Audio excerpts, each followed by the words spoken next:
पहले पार्ट में हमें राइटर बोला गया था कि हमें बिजनेस क्यों करना चाहिए। जैसे इकोनॉमी का कंडीशन अप्स एंड डाउन होते रहते हैं और हमारा इनकम का कंट्रोल हमारे हाथ में होने के लिए हमें बिजनेस करना चाहिए। पार्ट 2 में हम देखेंगे कि राइटर कौन सा बिजनेस के बारे में इंट्रो कराना चाहते हैं। पार्ट 2 में हमें उस बिजनेस के बारे में इंट्रो कराना चाहते हैं जो वॉरेन बफेट और ब्रैडसन जैसे बड़े बिलियनर लोग ऑन कर चुके हैं और Citigroup, Jockey, L'Oreal, Mars, Remington, Unilever जैसे बड़े बड़े कंपनी अपना स्टार्ट इसी बिजनेस से किया था। हेलो एवरीवन, तो आज हम बात करने वाले नेटवर्क मार्केटिंग के बारे में, जिसे दुनिया का 8वां अजूबा कहा जाता है। और दरअसल छोटे शब्द में देखा जाए तो नेटवर्क मार्केटिंग किसी भी प्रोडक्ट का सर्विस, एडवर्टीजमेंट चार्ज कुछ भी हटाकर जो खर्चा होता है वो उस लोगों को दिया जाता है जो प्रोडक्ट को यूज करने में और दूसरों को कहना पसंद करते हैं, उसे ही नेटवर्क मार्केटिंग कहते हैं। दरअसल 1975 में रॉबर्ट कियोसाकी ने इस बिजनेस का इंट्रो किया था उसके रैंड के द्वारा। और नेक्स्ट चैप्टर में कहते हैं कि बी एंड आई क्वाड्रेंट के लोग अपने अर्निंग पे नहीं, अपने एसेट बनाने पर ध्यान देते हैं। एसेट वो चीज़ है जो आपके लिए काम करता है ताकि आपको काम ना कर सके। नंबर 1 एसेट बिजनेस को माना जाता है और नंबर 2 एसेट रियल एस्टेट को माना जाता है। नेटवर्क मार्केटिंग में बस प्रोडक्ट सेल करना नहीं बल्कि प्रोडक्ट का रिप्रेजेंट करना और दूसरों को सर्विस देना सिखाया जाता है। पार्ट 2 में हम नेटवर्क मार्केटिंग के 8 ऐसे एसेट देखेंगे जो हमें आगे बढ़ने में बहुत मदद करता है। Asset number 1 red world business education. Education हमें सक्सेसफुल लाइफ जीने में हेल्प करते हैं और एजुकेशन 3 टाइप्स के होते हैं: school education, professional education, financial education. School education वो होते हैं जो हमें स्कूल में सिखाया जाता है। प्रोफेशनल एजुकेशन वो होते हैं जो हमें पैसा के लिए काम करना पड़ता है और फाइनेंशियल एजुकेशन वो होते हैं जो हमारा पैसा हमारे लिए काम करता है ताकि हमें काम करना ना पड़े। आजकल के स्कूल में ऐसे एजुकेशन दिया जाता है जो रिच पीपल के लिए काम करते हैं। नेटवर्क मार्केटिंग में आपको एम्प्लॉय और सेल्फ एम्प्लॉय से छोड़कर बिग क्वाड्रेंट के लोग कैसे जीते वो सिखाया जाता है और उसमें कुछ ऐसे स्किल्स सिखाया जाता है जो आपके लाइफ के लिए बहुत इंपॉर्टेंट होते हैं, जैसे attitude of success, dressing for success, overcome fear of rejection, communication skill, time management skill, investing skill, money management skill, goal setting skill. और asset number 2 a profitable path of personal development. धनी बनने का मतलब अपने आप को change करना है, आपका पर्सनैलिटी चेंज करना है। जैसे कि 9.2 मिलियन लॉस कर चुके थे डोनाल्ड ट्रंप और वो बिल्कुल रोड पर आ गए थे, होमलेस थे, फिर भी वो आगे आया और बिलियनियर के लिस्ट में आया क्योंकि उसका पर्सनैलिटी और उसका हैबिट रिच जैसा था।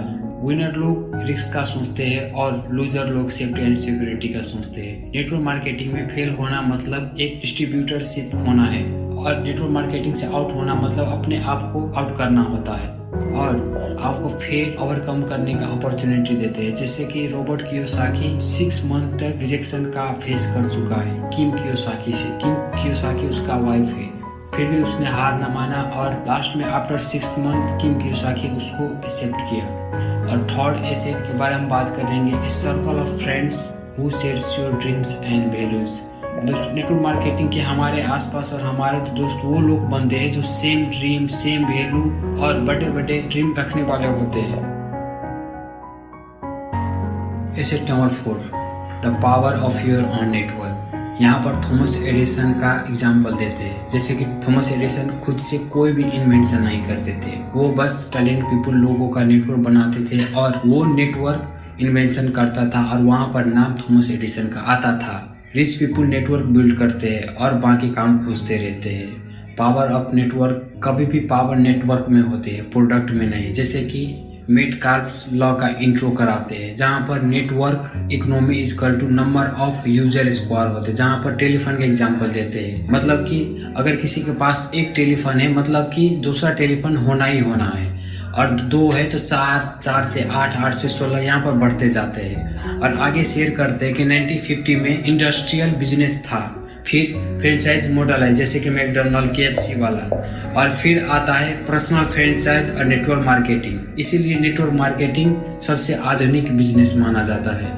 एसेट 5 ए डुप्लीकेबल फुल्ली स्केलेबल बिजनेस। यहाँ पर रॉबर्ट और उसके नेटवर्क मार्केटिंग एक्सपर्ट जॉन के साथ कन्वर्सेशन होते हैं जहाँ पर रॉबर्ट कियोसाकी पूछता है कि क्या नेटवर्क मार्केटिंग में सेल्समैन सक्सेस होते हैं, तो जॉन कहता है कि नहीं, यहाँ पर सेल्समैन नहीं सक्सेस होता, यहाँ पर जो स्टोरी टेलर होते हैं जैसे कि कोच, मॉम्स, टीचर, ये लोग यहाँ पर सक्सेस होते हैं। और सेल्स का सक्सेस इस पर डिपेंड होता है कि आप क्या कर सकते हैं, और नेटवर्क मार्केटिंग का सक्सेस आप क्या डुप्लीकेट कर सकते हैं, आप क्या उससे कॉपी कर सकते हैं, नकल कर सकते हैं, इस पर डिपेंड होता है। Asset number 8, big dreams and the capacity to live. इस चैप्टर में हम फाइनेंशियल फ्रीडम और ड्रीम्स के टाइप्स के बारे में बात करेंगे। जहाँ सर फाइनेंशियल फ्रीडम का 4 टाइप्स होते हैं: बिजनेस करना, बिजनेस में फिर से इन्वेस्ट करना, रियल एस्टेट में इन्वेस्ट करना और अपने एसेट से अपनी लग्जरी गिनना।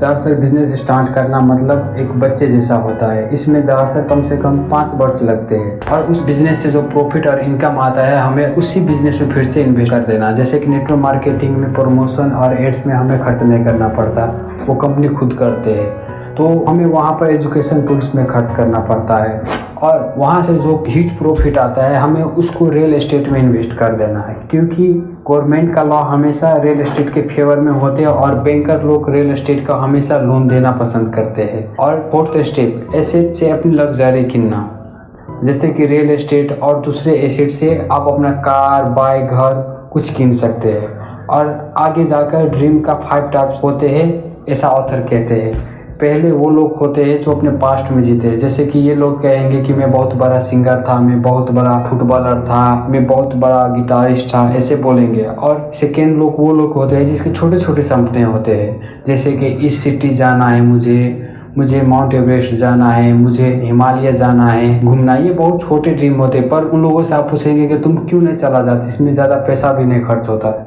तो लोग कहेंगे मैं अभी थोड़ा बिजी में वेकेशन में जाऊंगा, इधर टाइम मिला कर जाऊंगा। और थर्ड लोग वो लोग होते हैं जो ड्रीम पूरा करते हैं और फिर भी दुखी रहते हैं, जैसे कि डॉक्टर, इंजीनियर, प्रोफेसर। ये लोग कुछ दिन अपने ड्रीम का एंजॉय करते हैं और फिर वही बोरिंग लाइफ जीने लगते हैं।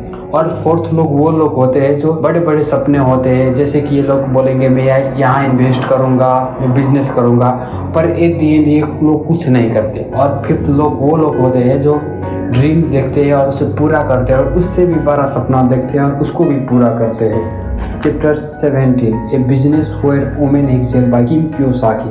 दरअसल इसमें किम कियोसाकी कुछ डाटा शेयर करते हैं। किम कियोसाकी रॉबर्ट कियोसाकी की वाइफ है। नेटवर्क मार्केटिंग में जैसे 4 टाइम्स वुमेन है मेन के मुकाबले।